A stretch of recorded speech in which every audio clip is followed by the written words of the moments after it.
O padre que revolucionou a internet por causa de um pote de doce de leite. Isso mesmo, um simples pote de doce de leite. Isso é algo muito sério. Olha, coisas tão insignificantes, fúteis, irrelevantes estão se tornando notícia e aparecem nas mídias, nas redes sociais, criando uma avalanche de opiniões onde os juízes da internet. Quem são os juízes da internet? Você e eu somos os juízes da internet, todos nós que usufruímos da internet. Vamos julgar, estamos prontos para condenar, estamos prontos para opinar, estamos prontos para falar. E cá estamos nós fazendo isso, mas preciso, por favor, tirar algumas lições espirituais com base na palavra de Deus, porque nossa função aqui, com certeza, é trazer a realidade e aquilo que realmente interessa segundo os princípios santos da palavra de Deus.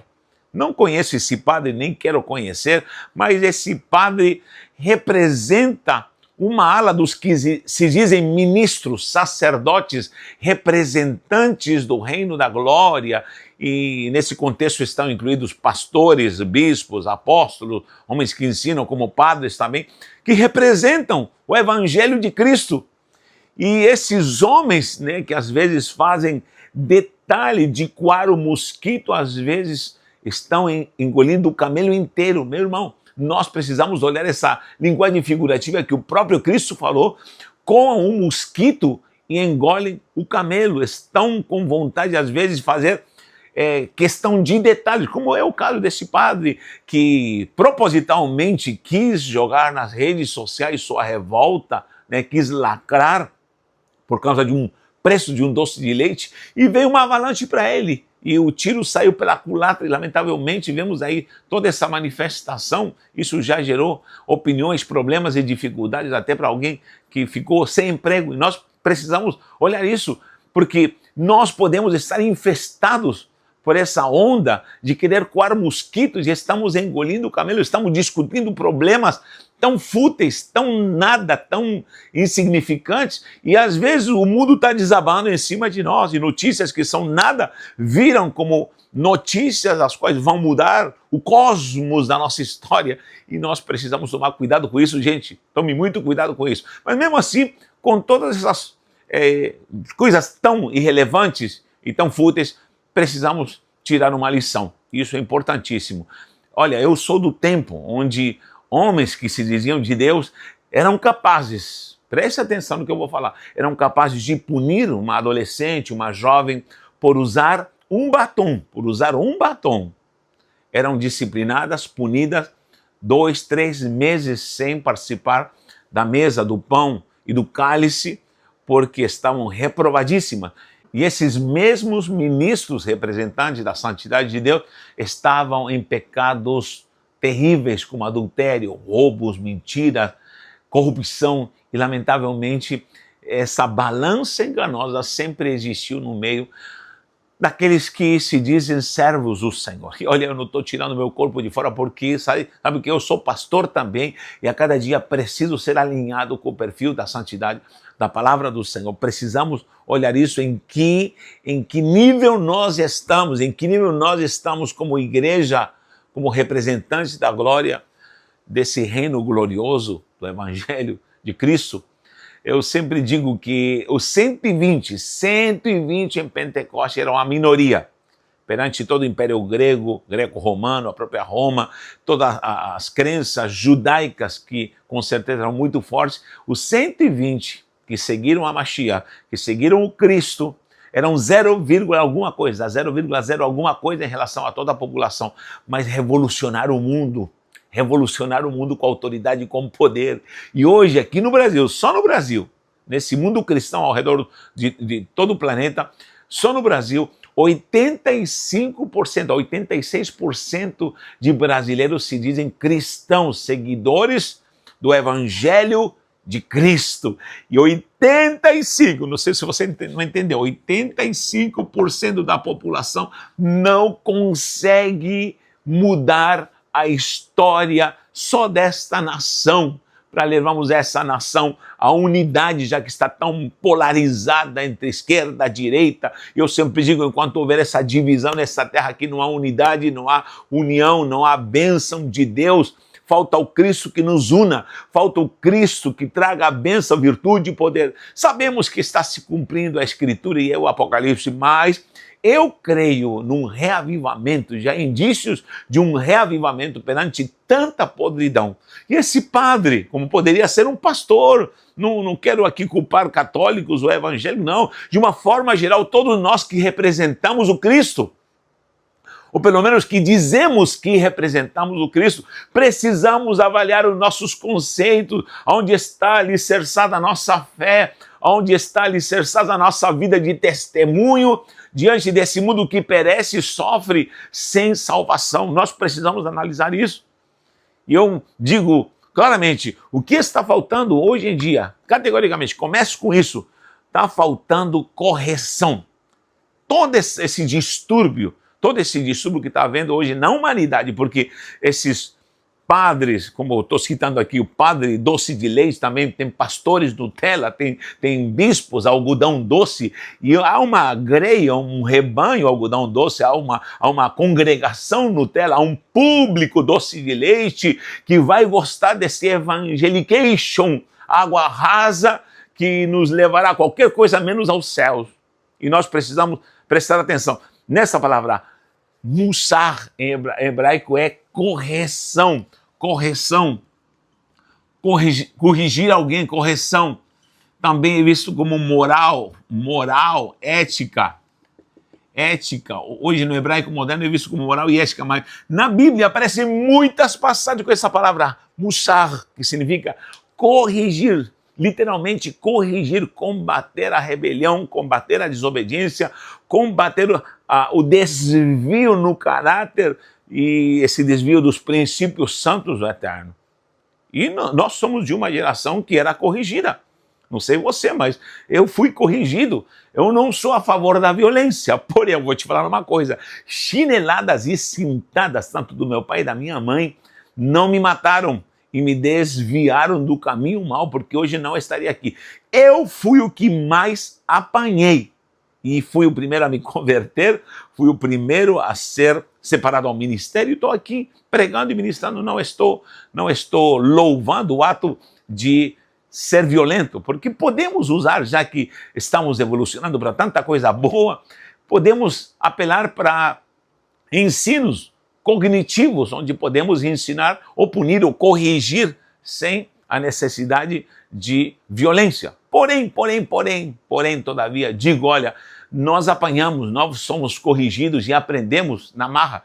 Estamos aqui, pergunte para a geração antiga se você realmente vivenciou o que era ser corrigido, às vezes com uma chinelada, uma cintada. E com certeza estamos aqui de pé. Sofremos, às vezes fomos frustrados por tanta coisa. E hoje os algodões das terapias estão cobrindo tanta coisa e vemos uma geração fútil, somente pensando em coisas que não levam a nada e não há transformação na essência do ser humano. Nós precisamos de correção. E a palavra do Senhor diz aqui em Provérbios, entre tantas passagens, o livro de Provérbios é o que bate recorde com essa palavra, mussar. Diz aqui no versículo 15 de Provérbios 22. A estultícia está ligada ao coração do menino. Ou seja, tudo que é imaturidade, tudo que é desvio, tudo que é imoralidade, tudo que é tolice, está ligado ao coração, porque ele é um menino. Mas a vara da correção, shevet mussar em hebraico, a afugentará dele. Nós precisamos entender que a correção é bíblica. É bíblica. Talvez não seja a vara literal, mas agora ser a vara da autoridade da palavra de Deus, porque uma geração que não aceita correção, não aceita confronto, não aceita autoridade. E esse padre, com certeza, se viu confrontado. Primeiro porque o gerente nem olhou na cara dele, lógico, isso ofende a quem é famoso, a quem vive de pompa, de aparência, porque ele é conhecidíssimo, né? É uma estrela, ele é uma estrela, o estrelismo já está no coração, e não ser reconhecido e talvez não ser ali, talvez tratado como devia ser uma estrela, e isso ofendeu. Vem a vingança, vamos lá, vamos fazer isso ser analisado pelos juízes da internet. Lamentavelmente, esse padre tentando ensinar moral. Não estou dizendo que na internet não podemos pregar moral, não podemos pregar coisas certas. Com certeza podemos corrigir. Eu tenho essa função, eu farei com a graça do Senhor. Não estou isento de erros, de falhas, de exagero. Não estou me isentando disso, porque sou falho e posso errar com certeza, porque eu sou um ser humano. Agora, preste atenção, o problema é com qual nível de dolo esse padre fez isso ao ponto de o tiro sair pela culatra. Então, por que estou falando de correção? Porque essa geração que se poupou da correção é uma geração que, através dos tempos, né, foi tirando a criança da correção e levando para terapias, onde antigamente a correção fazia com que uma criança se alinhasse. Hoje em dia é uma terapia, que remédio vai tomar, que tendência ele tem, né? A tendência A, B, C, D, e vai ser colocado, aplicado o remédio I, J, K, L, M, e temos solução para tudo, mas o homem cada vez se perde mais na sua essência e entra no vácuo da sua não existência, e nós precisamos tomar cuidado, gente, prestemos atenção nisso.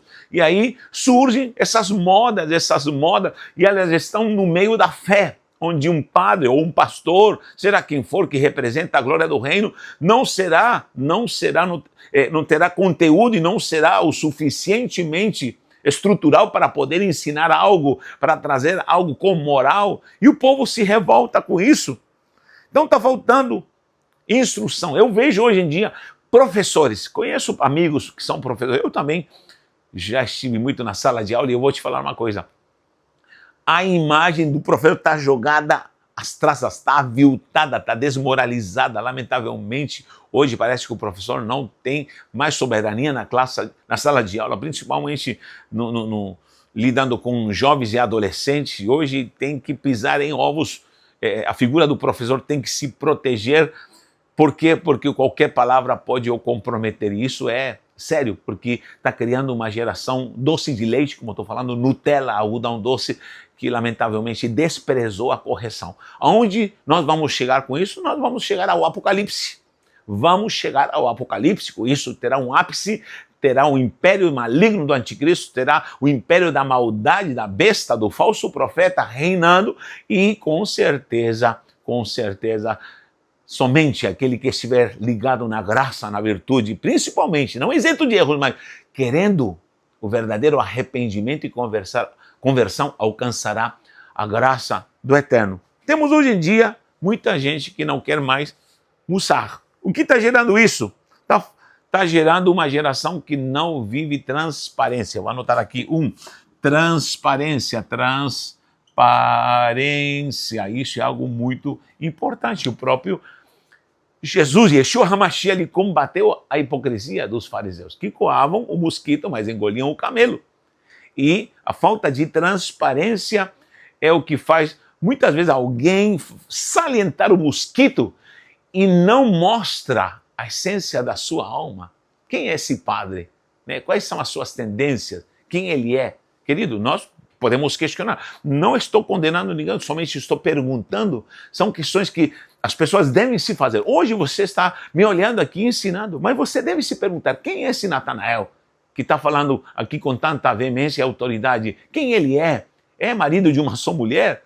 Quem ele é? Pois é, nós temos que nos expor. Hoje a nossa vida é uma grande exposição onde precisaremos trabalhar com transparência.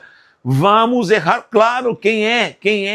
O homem ou a mulher que não erra, tolo é que ele pensa que ele está isento de errar, porém, a transparência, somos capazes de falar, estamos errados, somos capazes de falar, eu errei, gente, eu me arrependo do que eu falei, olha, precisamos nos converter, será que temos transparência? Essa é a verdadeira transparência. A verdadeira transparência não a promoção do ego para acharmos que através de um fato como um pote de doce de leite vai mudar a história de alguma coisa, meu Deus do céu. E hoje em dia nos preocupamos com estereótipos, com coisas fúteis e não estamos preocupados com a essência do que há no nosso coração. Outra coisa que está acontecendo muito por causa dessa palavra aqui, Mussar 2, algo seríssimo, que é a arrogância. A arrogância, e a gente vê tudo isso no meio religioso. Aqui estou incluindo padres católicos, pastores evangélicos, bispos, apostolation, da onde surjam títulos, vão haver problemas de estrutura e a promoção da arrogância, porque não há correção, não há instrução da verdade, porque há comichão nos ouvidos. E nós estamos propensos a isso. A arrogância pode nos envolver, a arrogância por acharmos que somos alguma coisa. Misericórdia, misericórdia. Nós precisamos estar procurando esse trilho da humildade a cada dia e falarmos, Senhor, nada tenho, nada sou, como eu preciso ser igual a Ti, ou pelo menos me assemelhar, já que eu sou um seguidor, alguém que propaga a glória desse reino como embaixador nessa terra. E gente arrogante que sempre vai querer pisar, vai querer humilhar, pessoas arrogantes que vão se defender com esse escudo dos títulos, né? O escudo do título, né? Por ter 100 mil, 200 mil, 1 milhão, 2 milhões de seguidores, pelo título, né? Acha que a multidão vai engolir qualquer palhaçada que seja relevante. Não, querido.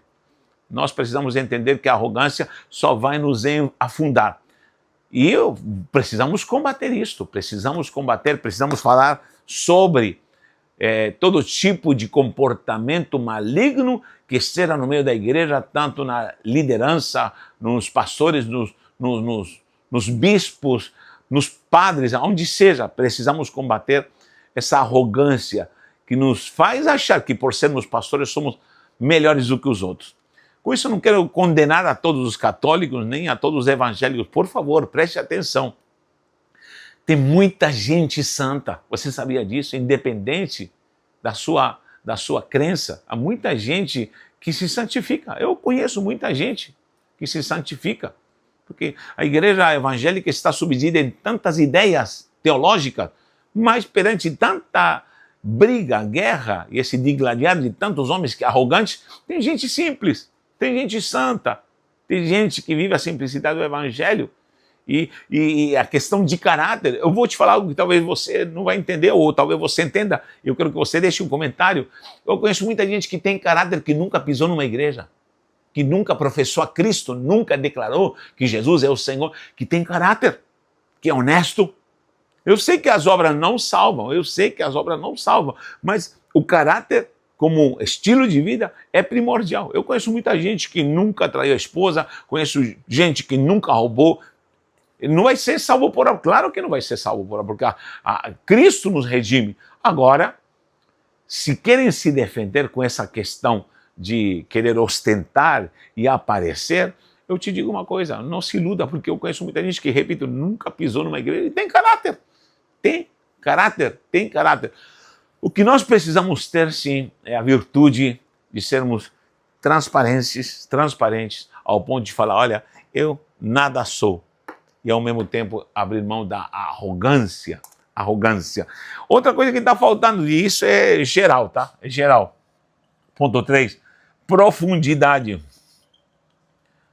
Profundidade. O que seria profundidade, Natanael? Paulo fala muito sobre isso, para que conheçais a largura, a altura, né? O comprimento e profundidade. Largura, até onde estou abrangendo. Altura, qual é a minha dimensão de crescimento espiritual? Comprimento para frente, até onde eu posso chegar. Olha que interessante. A abrangência do amor de Deus na minha vida, né? Porque o amor de Deus é o meu relacionamento com Ele. A altura, meu nível de crescimento ao conhecer a Cristo e esse amor dele. O comprimento, até onde eu posso andar. Sou capaz de andar 2, 3 milhas carregando o fardo que meu inimigo me pediu? ao ponto de exceder, porque está faltando exceder, porque o próprio Cristo falou, se a vossa justiça não exceder a dos fariseus hipócritas, que vivem arrogantemente, né? Não vivem com transparência, como um mosquito, até onde posso andar, mas também falar de profundidade. E profundidade posso dizer que abrange tudo, tanto a largura, a altura, o comprimento, é a profundidade, né, do meu alicerce no conhecer a Cristo e andar com Ele. E hoje vemos pouca gente se aprofundando na palavra, porque as Escrituras revelam o nosso Deus.